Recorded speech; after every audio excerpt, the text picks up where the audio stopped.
Hello and welcome to Pod Don't Lie with Sam and Stav. We are back at you, motherfuckers. Just the boys, a classic. Me and Sammy. I'm pumped, man. We've had a lot of awesome guests. We just had Jamel Johnson, a hilarious comedian guy I He came was up great. with, and of course the Brian Koppelman episode was fucking amazing. Chris D. DeStefano, of course. How could I forget that little borderline, that bi-curious Italian father? Um, Division III sharpshooter Chris DeStefano. But listen, and dunk champion. that's right. I forgot. Dunk champion had hops at one point in his life. He's like the Zach Levine of D3 Stony Brook basketball. He can shoot it. He can dunk it. What can't Chrissy D do? I love it. I love it. Yeah, he can have a child even despite trying not to. But anyway, we're here and just the boys. We're getting back to basics, and we're doing a mailbag, and we have some really fucking great questions. Actually, you guys came through with some incredible questions. And I know we chastised you for too many penis questions. Now we could argue not enough. Without hoops, this is kind of all we have. Yeah. But no, these are fucking really good questions, and we are just going to get right to it, I believe. Let me just fucking. Let's break into some questions. I got some too, man. There's a ton here. We can go back and forth. You could steer the ship. We got some really good ones. Let me fucking. Sorry, I'm learning my new. I got a fucking new computer here. I'm fucking. All right, let's see here. So, some really good questions. Let's start with who do we got here? Ooh, this is kind of an interesting question. I don't even know exactly. So this is coming from Lawrence Pettyfogger at My Last Albatross. Who makes it to a conference finals first, the Mavs or the Celtics? Interesting question. I thought I would have one fucking right away, but I mean, to me, it's only because the West is the West is so much better. It's the Celtics. Yeah. Unless somehow they take an insane leap next year, like somehow KP becomes just a monster, which he might. Right. True. And it's also, I guess, I guess I didn't think about this deeply because it's not that hard a question, actually. It's definitely the Celtics.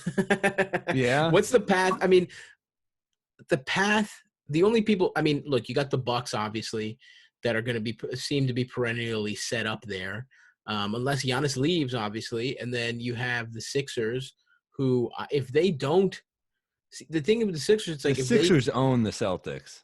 Yeah, and if they don't make a fucking move, which they shouldn't, like everyone talks about how, yeah, I understand that fucking, Embiid and Simmons aren't a natural fit, but also if you actually try and put some fucking shooting around them and,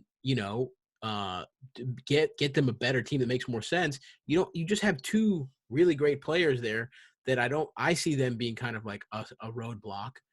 And then the argument then is, I guess, Tatum and Brown keep fucking maturing and all that kind of stuff, but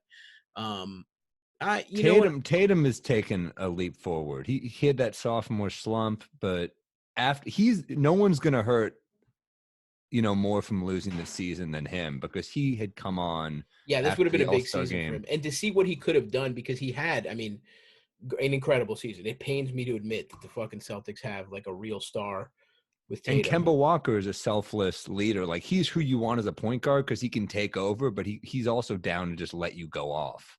Yeah, and the path, I guess, for the Mavs to get there is just, the Lakers, the Clippers. They're. You would guess think what though? The Mavs Nuggets next year are going to be better than the Rockets. Interesting. They will. Wow, you heard it here first, folks. You're probably right. Yeah, I guess. I guess I would have to look at what the Rockets cap situation is, but. And what do the Clippers do next year? Do they stay? They probably got one more year of this at least. You got it. Yeah, you got to run it back, obviously. But they're going to lose Montrez. You know what's fucking hilarious? They're going to lose Trez. Which you could. Is a big loss. He's a very good player, but you could argue like 20 a game, dude. I know, but you could argue of all the guys in that championship mix to lose, like. Your big that scores 20 a game is a lot easier to lose than your off the bench is a lot easier to lose than your guard, Lou Williams. But Lou's getting old. True, but in terms of like in the playoffs, who do you really trust to get you a bucket? I would take Lou Williams over, Trez. Only because, he is a creator and Trez is he's almost like it doesn't make sense how good he is. He's like a Yeah. 6'8" power player. It's He's kind like of 6'6". He's yeah. like It's it's like like what the is yeah, it's like the Wallace mode, the Ben Wallace mode. Obviously, a much different player than Ben Wallace, but but he just overpowers dudes. Like it's weird to see centers guarding him and him just throwing their bodies off. Like I got to see him live this year, and I was just like, this guy is one of the strongest players I've ever yeah, seen. for sure, for sure. We don't think about that enough. I think with basketball, everyone just thinks of fucking height, but it's like, Yeah, yeah, just being strong as Zion. fuck. Yeah, Zion for sure. Um, yeah, I mean, but to me, Trez has like somebody throws too much money, and honestly, I don't want to the Knicks if the Knicks didn't have so many front court players, like this would be a big issue. Here's my prediction. Yeah. The Knicks sign him to a max. He becomes my Oh favorite player for 6 months, no. and then his body breaks down, and we're stuck with him for another 4 years. That's my prediction. It's funny, dude. Speaking, I mean, Amari. again, It's just huh? Amari. I mean, come on, give Amari some respect. He was a No, no, much, no. But I'm yeah, saying like yeah, that type of contract. No, right, Amari right, is a right, far better player. yeah, Amari yeah, in his yeah. prime, he's the half season Amari gave us was the best half season. Incredible, dude. Um, what's funny? Let's keep talking about the Knicks. What's funny is that the Clippers, I mean, they got fucked big time by this because what they had over the Lakers that Yeah. was so much smarter was to keep a first round pick to trade for Marcus Morris. That first round pick is gone now for 7 games of Marcus Morris, who had some shitty games. The Knicks honestly came through looking kind of nice. Give that one. That's the first good move. 7 games of Marcus Morris for a first round pick. You do it every day of the week, baby. You know what? We'll see what that first round pick becomes. I still think we get Morris back in the offseason. I hope this season works out so he can get his chip, Hilarious. because this is really You hurting can't my gentleman's you agreement. you can't even acknowledge that 7 games of Marcus Morris for a first round pick was this fucking slam dunk It trade. fucked up his mojo because no, but here's what's wrong with it. He's played like shit in LA. He's had some of his worst games, and he was in rhythm with us. Sam, you will, just for the record, We can get you him back say on the cheap now because he's playing badly for in the LA. okay, let's stop thinking about him coming back. He's Let's coming look at the back, trade baby. in a vacuum. Can you admit that was a good trade now? I mean, we'll see what that late first round pick is. Like, we'll see who we got. So just to be clear, you think 7 games of Marcus Morris is worth more than a late round first round draft pick? Are we talking about me being able to watch the Knicks? I can't watch them without Marcus Morris. I'm just saying, again, just purely in a basketball trade vacuum. It's probably the right move, but I will say that I think late first round picks are overvalued. Don't you? Am I wrong? Dude, incredible. Truly incredible. Think about how many you want to look. Kyle Kuzma is a rare yes, listen. So, okay, but this is what I'm saying. Kuzma is incredibly rare for a late first round pick to turn out this good. Would you rather have Kyle Kuzma than Marcus Morris? Yes, going forward, yeah. I don't. For the Knicks, yes. We had this exact discussion. And I went firmly saying I don't want that young fuckboy. Okay, I want the man. How about Marcus Kyle Morris. Kuzma for 7 games? Again, this is the value that the Knicks got. A half season was good enough, but fucking 10 games, whatever the fuck it was. It should have been Bobby Portis who went. That's what I'll say. Okay, all right. And now we have to find out how to trade Julius Randle. I don't want Julius Randle. Dude, this is so good. I was afraid that basketball taking a break had dulled your incredible Knicks just absolute lunacy, and thank God that it's as sharp as ever right now, dude. I thought you were going to say bias and you went with lunacy, and it hurt a little bit, but it's fair. It is. I was searching for a different word that I can't come up with. This is the quarantine has turned my brain to mush. I mean, we're all mush, man. This is crazy. I'm watching old games. It's crazy. Yeah. Oh yeah. No, I love old games, dude. It's getting me through. Although I've been doing a big Carpenter movie run. Like I've been doing like fucking Big Trouble in Little China. I just did The Thing yesterday. Nice. A lot of Kurt Russell. Escape from New York. Awesome. He fucking I never rules. saw it. Really? You should see it. It's really fucking good. We've been watching some good movies. We watched Chinatown the other night. I've never seen Chinatown. Oh, it's. I mean, I hate to just pump up a absolute terrible human, Roman Polanski, but I'd Yeah. say Oh, it's Polanski. but it's also this. It's known as the greatest screenplay ever. Really? Robert God damn. Towne wrote it. So, dude, you ever see Jack Nicholson in a Lakers game and he's sitting with that old ass dude with long hair? Yeah. That's Robert Towne, who Oh, wrote shit. Chinatown, who Okay. won the Oscar for that. They were fucking roommates. Really? Jack and Towne were roommates, and they're still boys. How cool That's is wild. Did Robert Towne rape anyone? Is it a 2 rape situation? No. But just one rape. No, but the Polanski incident went down at Jack Nicholson's home. Whoa. But he was on vacation with Angelica Houston. Interesting. And they came back, and she was like, "I don't trust this guy. Polanski's a fucking creep. He's a terrible. I mean, beyond creep." Right. Yeah, I think I could say I think he's squarely in the creep category. Yeah. I think you're not on a limb calling Roman. You know who's kind of fucking got a weird vibe is Roman Polanski. Well, also, dude, you always read about like in every Law and Order SVU is like, do we put him out on bail? Is he a flight risk? And they're just like, Your Honor, my client is not a flight risk. Polanski fucking left the country and he's just living it up. He's just in France where rape is they're still debating whether it's a crime or not. They're like terrible human. Yeah. But I guess everyone says Chinatown's incredible. It's same year as The Godfather, right? Godfather 2. Godfather 2. Okay. And Robert Evans produced all 3 of those. Wow. Talk about fucking damn. Real heat check year for Robert Evans. Robert Evans rules. Chinatown is as good a movie as there is. Okay, fuck, I gotta watch it. It's phenomenal. Young Nicholson, dude. Young Nicholson is cool, yeah.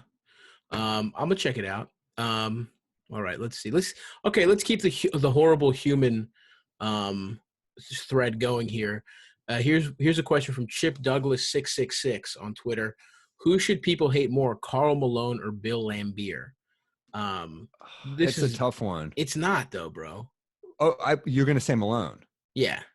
Okay, well, I was going to say on the court, it's clearly Laimbeer. This is a real Roman Polanski situation. Certain things just, of course. On the court, it's on the court without question. As a human, Malone is garbage, but on the court, you got to look at he's a franchise player who doesn't have a ring because of Jordan, whereas Bill Laimbeer is a supporting player who has 2 rings. Yeah. You gotta say it's. I can't. Again, this is like Karl Malone, got a child pregnant before going into the NBA. We're talking strictly as a player. Off the court, right. Malone's taking it easy. The question is who should people hate more, Karl Malone or Bill Laimbeer? All right, Malone. Got to be Malone. Bill Laimbeer, as far as I can tell, is just a rich. And listen, do you understand how hard it is for me to not pick a rich dickhead with a rich father who got to be in an awesome league because he just took over for his father's company. He made the NBA. I know he made he made it by being a fucking scumbag though. To your point, it's tough that I could think of somebody that could combine 2 things that I hated more. Yeah. But statutory rape is definitely going to go ahead and take my class issues. I would say. For sure. On the court though, Laimbeer physically fucking players won't talk to him. Yeah, I know. And listen, here's the other thing. But Malone takes it for sure. Laimbeer has been punished way more for his sins, right? Good point. Because the man, all the guy wants to do is coach in the NBA, and he's like, no one will let him have a job. And he's a great coach. Clearly, he's been in the WNBA. He was a great coach. I think he's got a couple championships there. Yeah, and he's just Liberty coach. Yeah. And former People Talking Sports, me and Sam, we duped him into 2 episodes. Remember? Yeah, he did 2 episodes. We just real quick, we're like, you can hang out, right? Our other guest bailed, and we just swapped one guest in, one guest out, and at the end he goes, "Did you just get me to do 2 episodes of your show?" And we had to just be like, "Yeah," but you kind of could tell he respected it. He respected it. Scumbag recognized scumbag move. We put a real Laimbeer on him on that one. He was like a villain. Did you watch WWF growing up? Yeah. Laimbeer was like $1 million man / IRS type villain. Yeah, for sure. Where you hated him, but goddamn, you loved to hate him. Yeah, that's the thing. It's I do have to kind of give him grudging credit because it's and again, like you said, it's not his dad's company. He did work hard as shit. He Yes. tried to play in Europe. I mean, you could make the argument that like I'm sure it was easier for him to play in like a shitty Euro league with all the money in the a ton of money than it Right. was somebody, just trying to make ends meet who had to turn pro to help his family. I mean, he had definite advantages, but at the same time, the guy like worked his fucking ass off and was dirty as shit, but his teammates loved him. loved him. Yeah. And he also, to Lambier's credit, a lot of people don't realize how good he was, but that guy could shoot threes, man. Yeah. Yeah. Like he's a modern player. He could have played. Truly. He's the type of guy that could play now, probably. Yeah. Didn't leave the goal. And listen, as somebody I do have to respect anybody who can't really jump that plays in the NBA for years. Oh, dude, I was watching Sam Perkins play the other day. Yeah, and hell like, yeah, that dude. guy could not. His feet were on the ground. On the when ground, he shot threes. real Zebo style rules. Loved it. Anyway, yeah, that's an easy one. Karl Yeah. Malone. Look him up. Do a little Google search on Karl Malone if you don't know what we're talking about. You want to take one, Sammy boy? Yeah, let's do one. Let's see. I got a Montrez question, so I kind of wanted to go back into that. Okay, let's do it. One of them was, how good would Montrez be playing with Trae Young if he signs with the Hawks? The Hawks are trying to get a big man. They've been trying hard. They wanted Andre Drummond bad. They struck out. They wanted Steven Adams. No, they got Capella. They got Capella. That's right, but maybe he plays the 4. That was the question, I guess. The spacing wise is, I don't know. I mean, I guess, but no. And shooting. They got Collins, who's kind of it doesn't really work. Collins is that 4 actually. He's that 4 that doesn't quite make sense. Although he could shoot it though. Yeah, Collins. I mean, but it just like he can shoot it, but I don't know. I don't know about that team. How that team is constructed. All right, let me do a different one then. And Trez, do you think? I don't know. So we talked about him already. I guess the thought process there is that they run those pick and rolls, kind of like Lou and him run. I guess that's the absolutely. That was I think that's the point they're making. Yeah, I don't know. How about this instead? Do you think that Wilt Chamberlain would still be dominant in today's NBA? Interesting. It's a good question. I think we talked about this a little bit on the Jamel episode. To me, an all-time great basically just means someone that could be in the NBA right now. And I think Wilt, I mean, I'm not as familiar. Actually, honestly, I'm not as familiar with his game as I am some other old players, but I still think yes. I mean, yeah, he's huge. Just like a score. I mean, he's not scoring 100 fucking points, but no, he's still, I think, a useful. I mean, if you look at Wilt's numbers, they're fucking hysterical, though, dude. If we go to the Basketball Reference, they're insane. 40 and 20. Yeah, it's like, hold on. I gotta say yes. You gotta say yes. I mean, I don't know. I don't know how dominant the game is played. But he's 7-1 through. Don't you think Bill Russell could play in today's NBA? For sure. At least a Rudy Gobert type of guy. Absolutely. Look at his fucking averages. Oh my fucking God, dude. I mean, he averaged 50 points in 1961. Yeah. He was being guarded by a center in 1951 was a 6'4" white guy. Right. Yeah. So he also did his taxes afterwards. For the Philadelphia Warriors, he averaged 50 and 25, playing 48 minutes a game. God damn it. What the fuck? Yeah, dude, these are insanity, brother. 44 and 24. Yeah. I got another one. In 1973. Yeah. In 1973, so he's old, he's 36. Just to give you a taste of like he only scored 13 points a game, but he still had 18 rebounds at the end of his career as a 36-year-old playing against more modern competition by that point. Yeah. I mean, he by the way, only 1 or 2 rings, right? Because of Bill Russell. Yeah. Because I know that Elgin Baylor missed out, didn't get any rings. Right. Yes. The great Elgin Baylor got none because he retired the year before they won. Jerry West, I believe, only got one. Yeah. Yeah, that's right. That's the fucking most annoying part. That's the thing also with me. That's my favorite one of those is Mike Mussina to go baseball. Never won with the Yankees. Don't do that to me. I loved Mike Mussina. Fuck you. Fuck him for leaving the Orioles. I'm glad that cocksucker joined the Yankees and missed every single World Series somehow. Fuck you, Moose. He was a classy player, though. He was a great player. I know, but he left the fucking Orioles. He broke. I know, dude. But I used to actually give a fuck about baseball back then. That knuckle curve, dude. I loved Moose.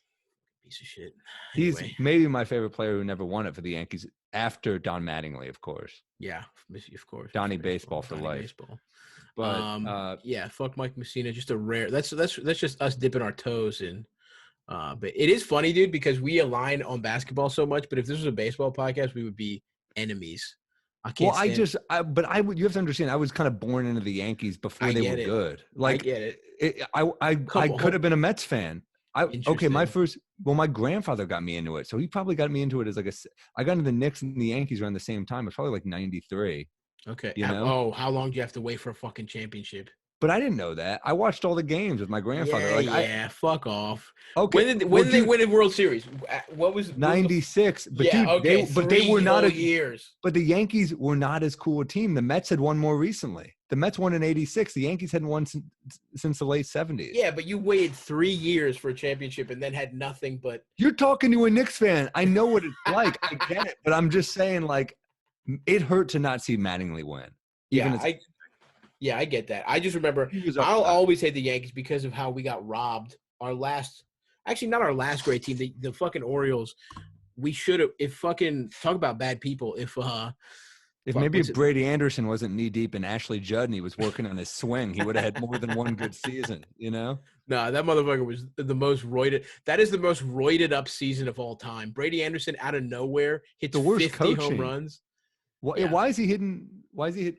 Do you hear an echo on mine? No. I hear an echo. You hear yourself? Yeah. I don't. How's it? I don't know. You want to pause? Yeah. Pause. Let's pause. Well, actually, just keep. I guess. Can you? Pause and listen back to yours. On my recording. Okay. What happened? Sam's hearing an echo. We're 22 minutes in, by the way. If you want to. By the way, the echo. I'm listening back. It's fine. So should I just keep going? I'm trying to think why you would be hearing that. I don't anymore. Is it a loud echo or a pretty faint echo? No, it was just me saying the same thing over again. It was just repeating. But I'm wearing headphones, so. Yeah, me too. I could always take off. I mean, but I have to hear the headphones. Yeah, you need the headphones. I think it's. I think I know what it is. Are you still hearing it? No. Okay. Should we just keep going? Yeah. Let me restart the recording, okay? Did it came out of the blue, or has it been Came out of the blue. Okay, then yeah, probably it was just like a. Stav, what were we talking about? Oh, we were talking about baseball hilariously. But what was a roided up season you were talking about? Brady Anderson had the most hilarious out of the guy. Wait. So I'm starting recording now. Yeah. Okay, and going.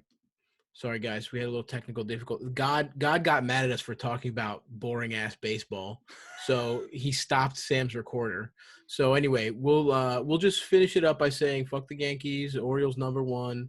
And why was Brady Anderson batting leadoff with 50 home runs? Because he's not a 50 home run hitter. Because he was fucking took roids and fucking rollerbladed and got jacked. So if a guy's hitting that many homers, then how about putting him second or third so we get some RBIs behind those 50 home runs? Whatever, man. The Yankees robbed us with that when that cocksucker fucking reached over and stole.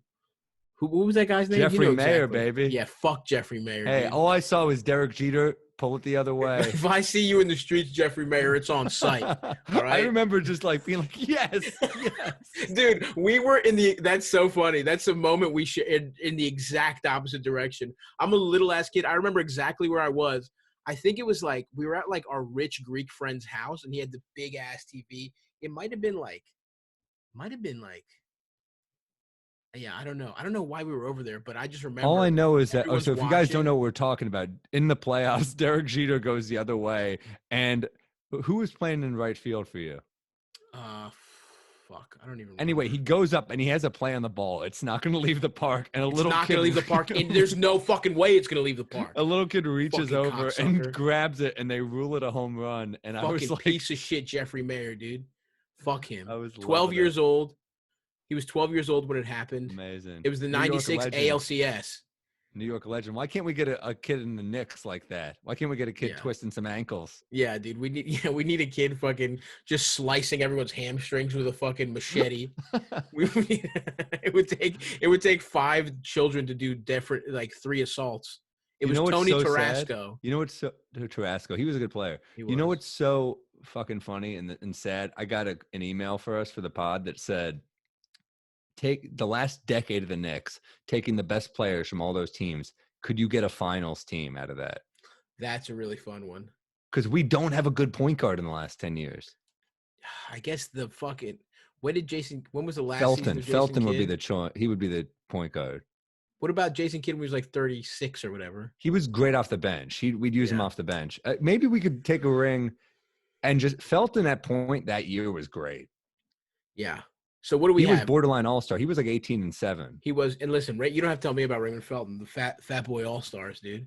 And So to fine, get our a starting fat guard, five. So our starting five is obviously Felton. that's so tough to even. It's still tough to say that he's starting, but I guess You have to. And the two guard is probably, is it Jr. when he's at his peak? but he was an off the bench guy. Yeah, that's true. 6-man and stuff. Damn, But who then- is it? But Yes. then I think what you do is you have at the two, yeah, maybe it's a JR. It might be Jr. Obviously, At it's the three, Melo. Melo. Obviously, it's Porzingis, hilariously, who we And traded then away. Tyson Chandler at the 5. Yep. And then you bring Amari for the second unit. Maybe we aren't a finals Amari, team. you get Lynn Sanity, Jason Lynn. Yeah. You get- Hell yeah. we get Jason Kidd off the bench. I think there's a finals team. Ah, fuck, I don't think so. Who? You don't think so? There's got to be a different two, isn't there? Landry Fields. Aaron Aflalo. Holy fucking! You're right. We do a platoon with guards where we have old ass Jason Kidd. We have Lynn Sanity, Jeremy Lin, Rasheed I call him Wallace Jason for that Lin. last season. We baby. get we can't receive. We get Tracy McGrady. Dude, seeing the picture of T-Mac in a Knicks uniform is so funny. He had that one game though where he just lit it up. It was awesome. It feels like that happened in in an acid trip you were having. I know. It's like an alternate universe where Tracy McGrady played for the Knicks. Oh, he was so cool. That was like Into the Spider-Verse where Spider-Man's like fat and divorced. That's like Yes. the T-Mac Yeah. we got. You know? Yes, we got depressed. I love T-Mac. You know what's so cool? Dude, you watch T-Mac? That fucking pump fake was money. Dude, T-Mac's so fucking good. He was the man. Yeah, dude, I guess it's fucking Raymond Felton. I'm looking now. I think it's got to be. I think we're right. I think it's Raymond Felton, Jr. Yeah. Even though he was 6th man of the year, Melo, Kristaps. He averaged 19 a game though, and we got Novak off the bench. Just can't Novak. double check, baby. Hell yeah, dude. He was a shooter, man. I loved him. This That is so team funny. was cool. I'm on I just looked up all decade team for the Knicks, and I'm on, I guess, sports SNY.TV, and the honorable mentions. We basically nailed it. We were right. The honorable mentions include Amari, Jeremy Lin, obviously, then Novak, then Pablo Prigioni. He was, dude. You make fun of him. That guy, if he played in the NBA in his prime, would have been an all-star. True, but when the Knicks had him, you know what he averaged? 3.9 points, 3 assists a game. But dude, that off the bench when you're playing, like, how many minutes did he play? How many I don't minutes? know, man. That guy didn't don't shoot. fucking He'd know. be open and he would pass up open shots because he was so unselfish. He was great for us. I love Prigioni. Hilarious. You hate on Prigioni. That guy could ball, man. I don't hate on him, but if he's already mentioned when you're talking about your all-decade team, Italy's brutal. finest, dude. That's true. Italy's That guy's the man, dude. He was a great player. Oh, Sam, you know who we Yeah. forgot? Marcus Morris. Damn, that's Marcus nice. Morris off the But he might bench. be he's like our 10th man on this Yeah, team, though. yeah. Well, you can't be taking minutes from Prigioni. No. We gotta have Pablo in there. You're a hater. You don't realize how good that guy was. I like Pablo Prigioni. I'm just saying that's brutal for him to come up this early in a discussion. Fair enough. Anyway, that's a good question. I like that one. What else you got? Oh, actually, let's again. This is from Brandon Onda. What is your greatest live NBA game experience? Did you see any great games, performances, or did something weird stand out? My answer to this, we were together. Actually, it's obvious for me. I mean, we saw Giannis. in terms of did something weird stand out. Me and Sam. This is my worst. This is my worst, of game. course. It's horrible. Me and Sam were at the turning point game for the New York Knicks franchise. We had fucking we had fucking floor seats to watch the last game Kristaps Porzingis played in the Garden for the Knicks. And he was looking great in that first half. He made Giannis work. I was pissed. Yeah, he was getting the best of Giannis, dude, in a way that not a lot of people can. Because of his size. Yep. And the coolest play that happened, one of the coolest plays of all time, we were right in front of the basket, but we weren't there because we were with Shea, and he was eating fucking crab cakes, and we waited for him. And we missed Giannis dunking completely over Hardaway Jr. That, you guys know the highlight. Look it up if you haven't seen it. We were sitting in front of that basket. I mean, I would have lost my mind. I was an MSG employee at the time. I was secretly wearing a Giannis jersey under a Knicks zip up. I would have lost my mind. I would have started singing the fucking Greek national anthem if I had seen that, dude. I would have fucking gone wild. And we were in a fucking elevator with Michael Che and hilariously Jesse Jackson going down. Holy shit! He shook my hand because I broke out. I remember I said I broke out because that's how much I freaked out. Yeah. I just stared at him like, holy shit, that's Jesse Jackson, and he just slowly walked up to me and shook my hand. I think he's used to being just stared at like that. Totally ogled. Sam ogled him like an IG model, dude. He was like that's fucking Jesse Jackson. No, I know, and it was hilarious. Dolan and Jesse Jackson were just like talking for 40 minutes. It was insane to see. God damn. Those are two guys that definitely make sense that they're friends. Just two equally. I mean, what? Then Dolan traded Jesse Jackson for David Duke and 2 first-round picks. Yeah, dude. It's not a lot is coming through, obviously. Anyway, not a lot of that conversation made it through, but whatever. So I mean, my best game would probably be any 90s Knicks game.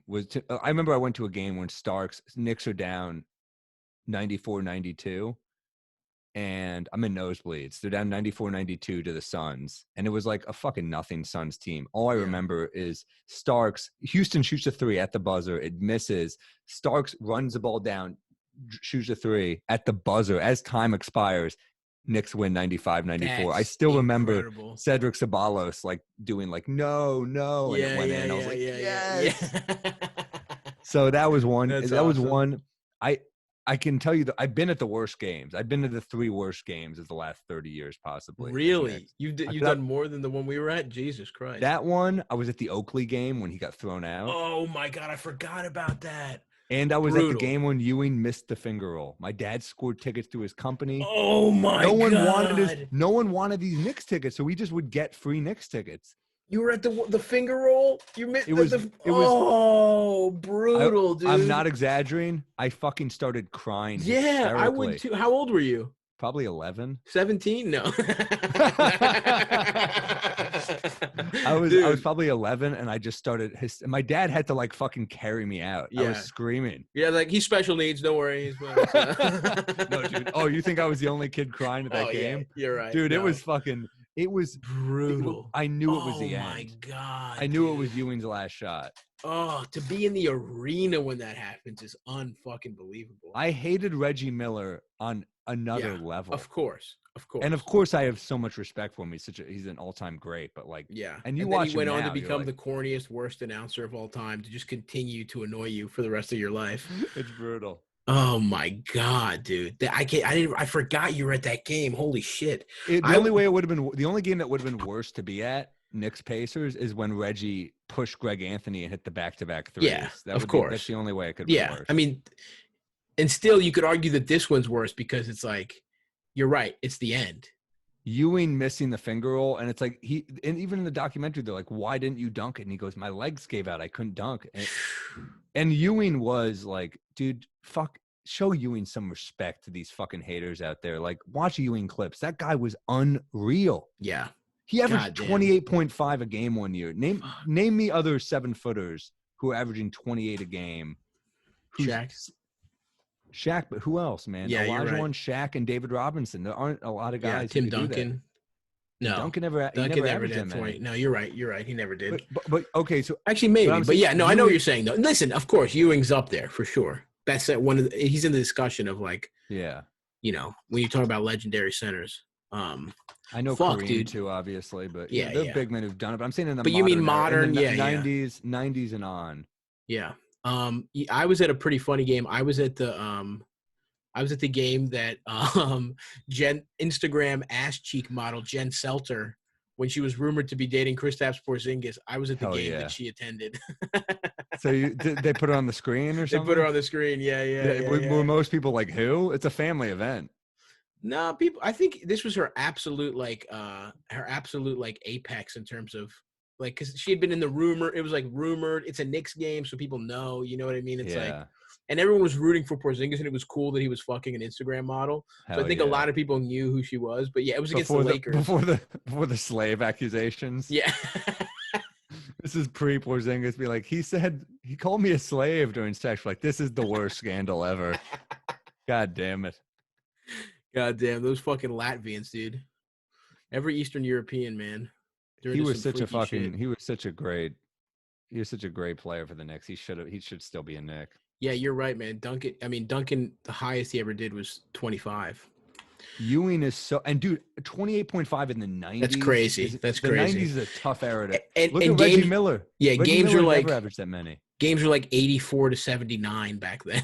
Dude, that's my point. Ewing was unfucking. And they were beating the fuck out of him. I got a great game for you. Okay. I went to a game.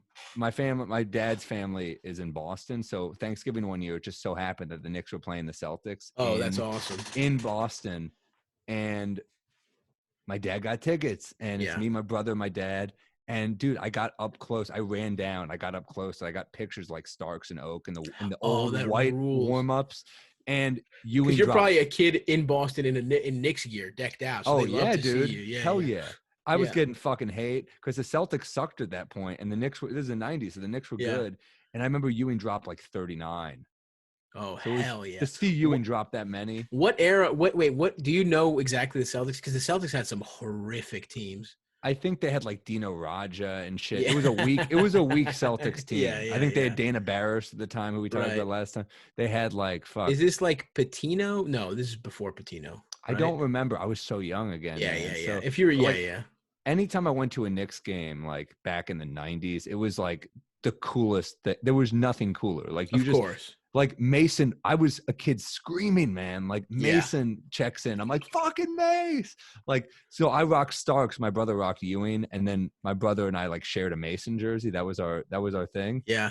So he'd always rock the Ewing. I'd rock the Starks. And Oak was like, that was like, you'd see Oak and be like, that was an older guy at the game. Yeah. Anyone old, that was like someone who got basketball. Right. I just love Starks because he was such a gunslinger. Of course. Yeah. Of course, dude. As a little kid, you're gonna like Starks. Damn, that's awesome. Coolest team ever, man. It fucking hurts. It hurts to think about like how cool they were and that we may never see it again. Yeah, I mean, fuck. They were tough as nails, dude. Yeah. No, I know that team fucking was awesome, dude. Oak and Mace on the same team. I know. And Ewing, that's the best. That's the coolest front line ever. Yeah. I mean, yeah. There's not a cooler front line. It's awesome. And they're like bruisers and just badass. But Mason was skilled. He could handle the ball. I mean, it was a cool ass team. Yeah. Yeah. It was, I mean, listen, that team was fucking cool. My basketball fandom at that time, I'm like a little ass kid, like Baltimore, my family's a soccer family. And obviously all you know about is fucking Michael Jordan. But even that Knicks team kind of even got through to me where I was like, damn, they're fucking cool. Those guys are fucking. I didn't know much. I knew I like the Suns because of the fucking. Actually, here's a good question. This is a nice. The Suns were a cool team. Cool team, and also the uniforms. Love those fucking uniforms. And that's dude. Big Measy Electric Hoagie asks us best uniforms, current era, and best of childhood. For me, it's that Suns fucking Barkley era, like just fucking neon type shit, just like loud fucking design. I loved it. Just drew my eye. There are other cool ones. I'll tell you, I like some crazy ones. I like the crazy Raptor ones, the purple ones. Those are cool, dude. Yeah, I think they're really cool. As children, I mean, that's the other thing. Childhood, those jerseys were created to appeal to little kids. Yeah, it's like they looked awesome. So that was a big one. But for whatever reason, I just liked it because it was a dinosaur. But it didn't speak to me the way the Suns did for some reason. I don't know why. I think the red and black Bulls jerseys are pretty damn cool. The ones that say Chicago in script. Those are cool, but that's more like, I think, 80s. Yeah, it's just they're cool, but they're not. I don't know. I think that's more like because More classic. classic, yeah. Because like you love because of Jordan, they seem. But I cool. hated Jordan, dude. Yeah, you just you just appreciated the graphic design. I got a good one for you. The Okay, hit me. 80s, the Dominique Hawks Yeah, jerseys. those are cool. The Nuggets, the Rainbow Nuggets jerseys. I was just gonna say that. Those Perfect. fucking rock. I got another one for you. The 90s Sonics. Yes, when they say Supersonics on them. Yes, dude. Yeah, that fucking rocks. Although you know what sucks? You know what sucks about? I thought the Supersonics were so cool. Obviously, little kids again love it, and it's such a cool name. But it's literally a fucking corporate tie-in. It's like a Boeing jet or whatever the fuck. It's like some kind of military. It's like it was like buying goodwill for like a company that's like selling Clinton jets to bomb Bosnia with. That's hilarious. That's great. Like, because like the Pelicans play in like the smoothie center. That'd be great if they're like, what if we change the name to the Berry Blasts? Yeah. Call them the the Orange Juliuses. Yeah. I don't know. Yeah, that would be fucking tight. Honestly, I would like a smoothie. I would like to be, or you know what? More. Yeah, the problem is everything cool would be some kind of horrific industry. It'd be like the heat-seeking missiles or whatever the fuck the missiles. The Heat, the Miami Vice Heat jerseys are current day. Those are my number ones, probably. Coolest. Yeah, fucking. Could you make pink work in the NBA? You got to be fucking. Awesome. The Miami Vice ones are so good. I'm trying to think in terms of modern day, and you know what? There's some horrible ones too, like the Mavs. Oh my god, those. But I just mean like from our childhood and classic. Like I will always love these jerseys because it's the Iverson jerseys, but those jerseys were not great. Like which ones? Just like in Iverson's prime, they weren't awesome. Like. They had one cool one though. One of the alternates was really cool. Do you know what I'm talking about? No, I think the ones that said Phila on it. Yeah, those were cool, but they didn't wear those that often. Rookie Iverson, where they had the old ones, the old blue.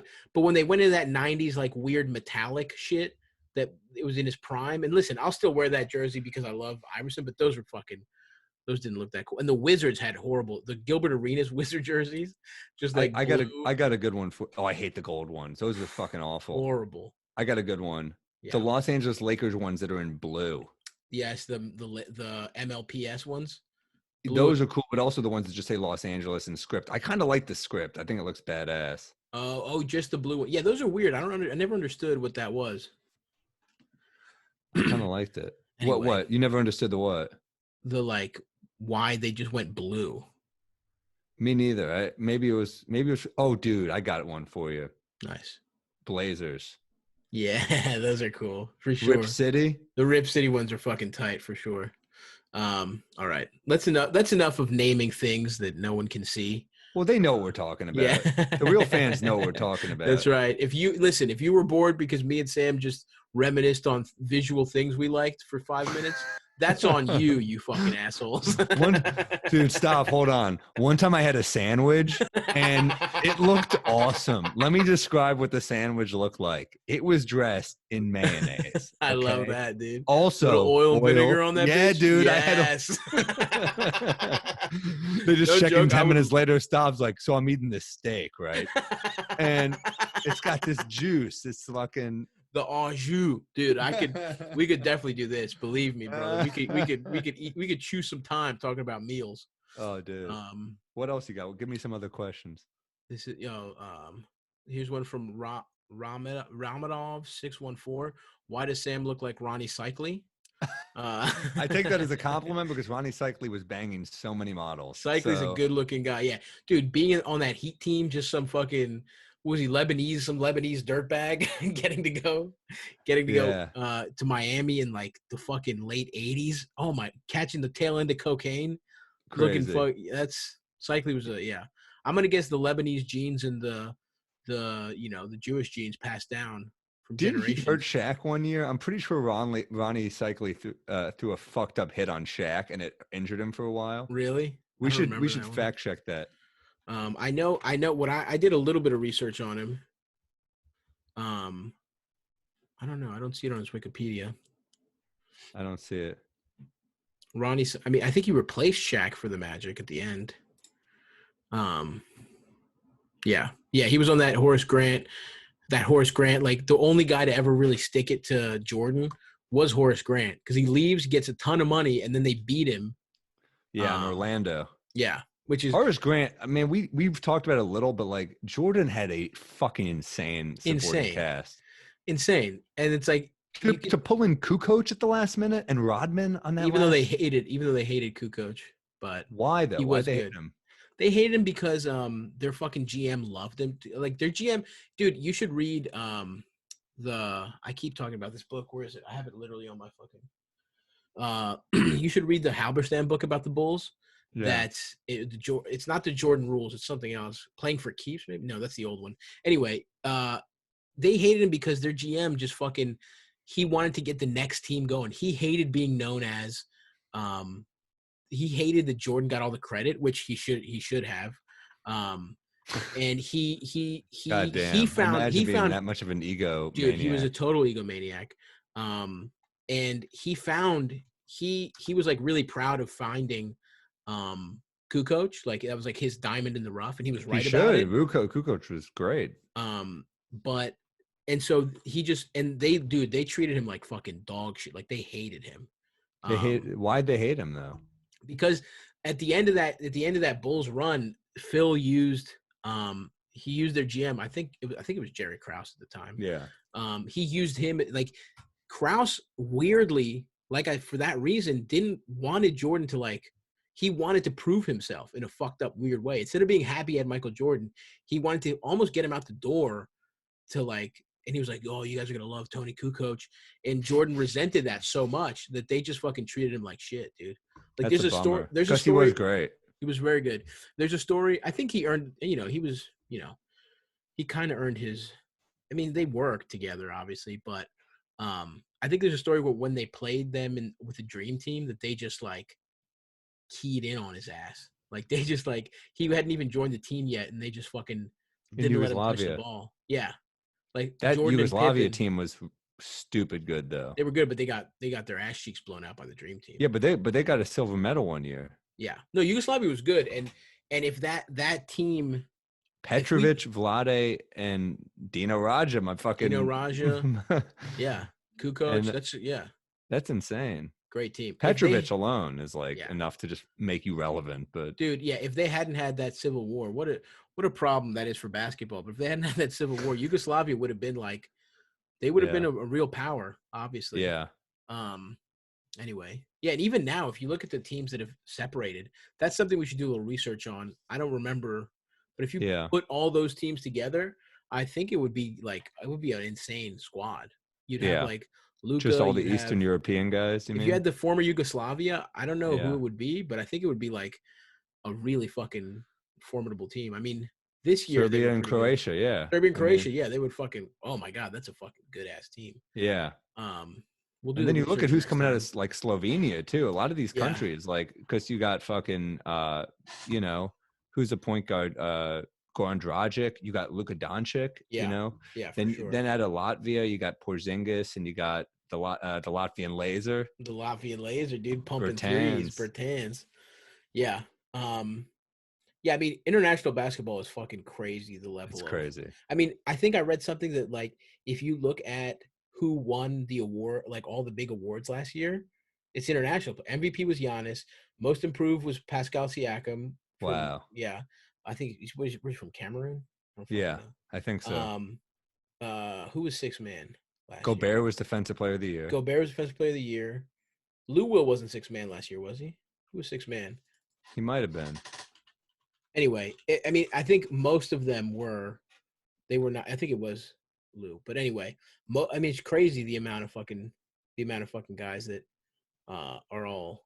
Yeah, it was Lou Williams last year. Anyway, guys, that is going to do it for this part 1 of our episode. If you liked it, please sign up for Patreon, where we have part 2, and we will also have a lot of extra content for you guys. At least one extra episode a week, and maybe 2 some weeks.